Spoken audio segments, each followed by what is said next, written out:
What's up, YouTube? So as you can see, I got the VH on the engine stand.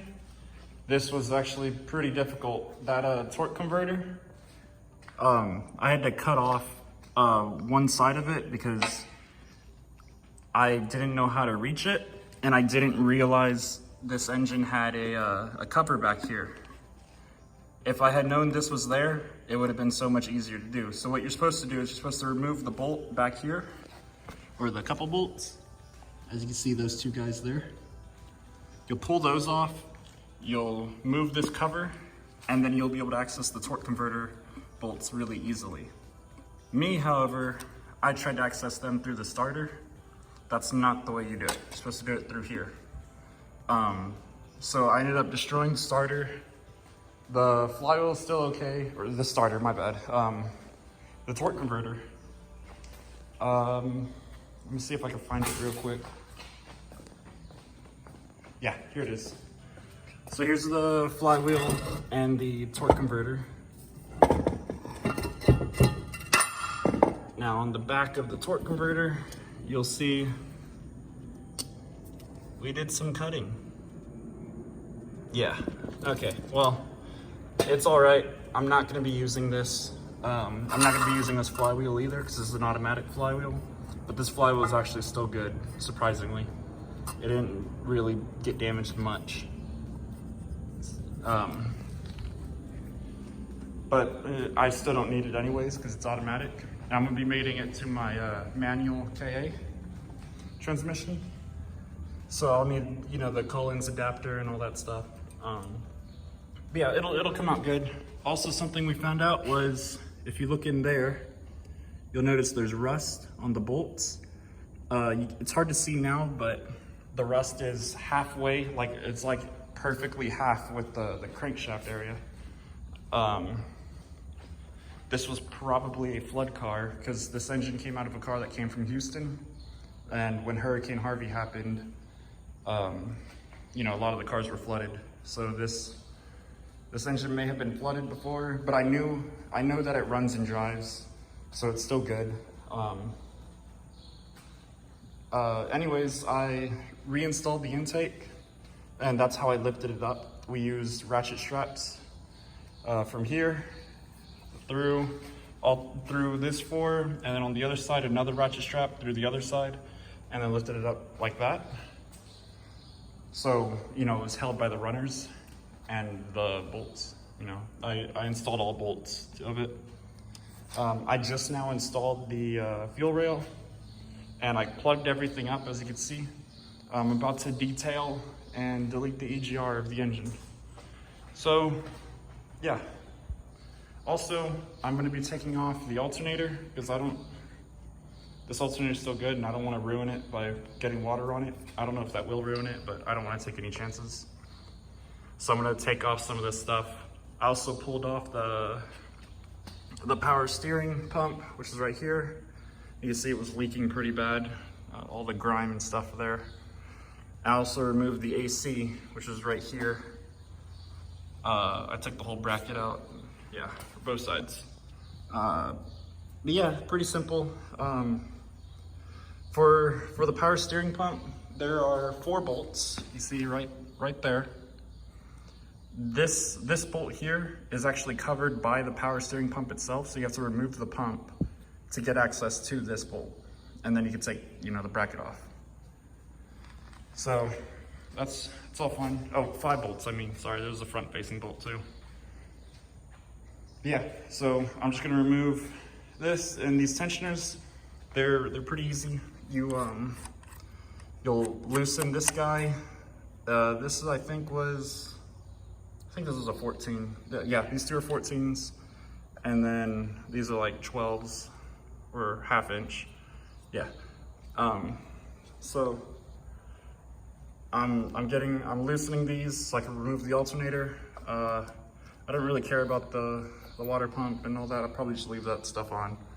But yeah, I'll get back to you when all this stuff is off. See you in a bit.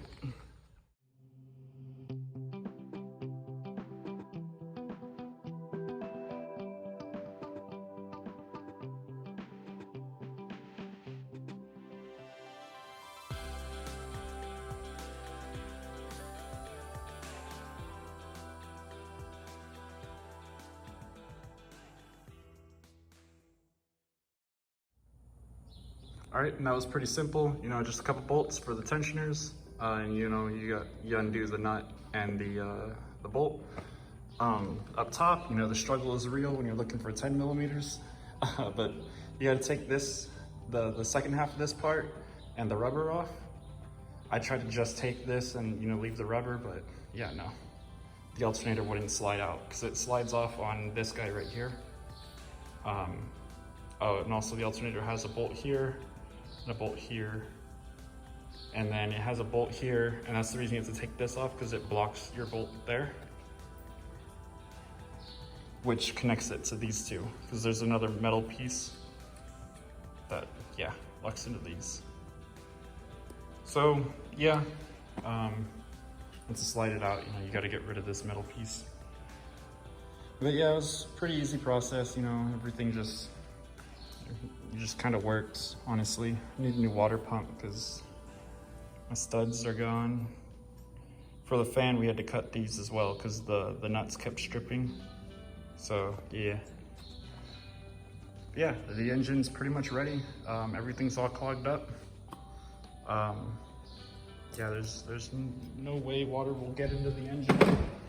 And you know, whatever does will evaporate over time because this won't be running anytime soon. So yeah, I'm gonna go ahead and try and get as much of this gunk off the engine and make it look as clean as I can. It's probably not gonna be perfect, but I mean, I'm not really shooting for perfect. I just want it to look better than it does now. So yeah, we'll see.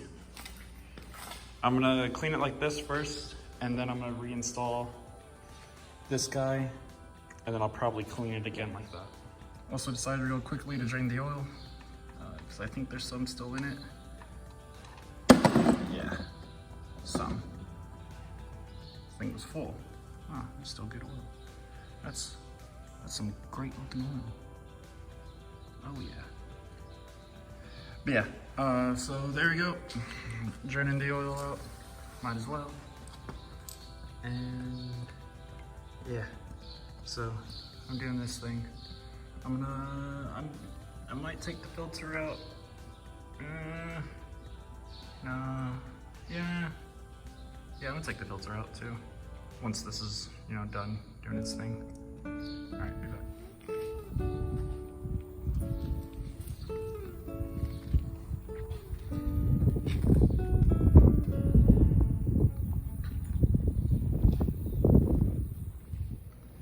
So I took the intake off, and yeah, this thing cleans up nice. I gotta finish this side. The engine is pretty much where I like it. It looks decent. You know, it's still not perfectly clean, but maybe I'll deal with that later when I break the engine down further. But for now, this is okay. So yeah, I gotta let all the water dry out in the valley. But yeah, it's coming together. Gotta finish this guy too. That's that for her. She looks pretty dang good, honestly. All things considered, like, she's way prettier than before.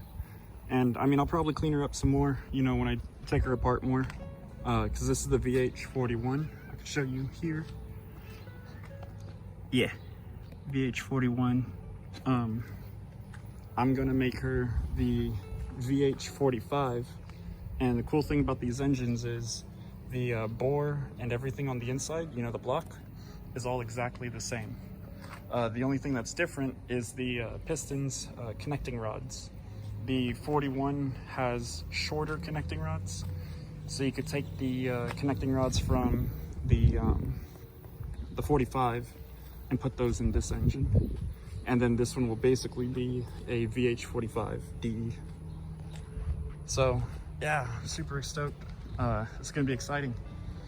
She's so clean. I was surprised. I was like, wow, with some of this, the way some of this stuff came out. I still gotta do the top half. I was gonna walk to it, but it's kind of far. I was gonna do the top half of the intake, but I decided to wait. Something I'm noticing, like, these runners are just tiny. Probably gonna end up getting a performance intake somewhere down the line. But for now, you know, everything's all good. We're just relaxing. But yeah, super excited. Can't wait to see what else, well, can't wait to show y'all what else I'm gonna do to this engine. It's gonna be pretty fun. It's gonna be a nice ride. All right, thanks for watching.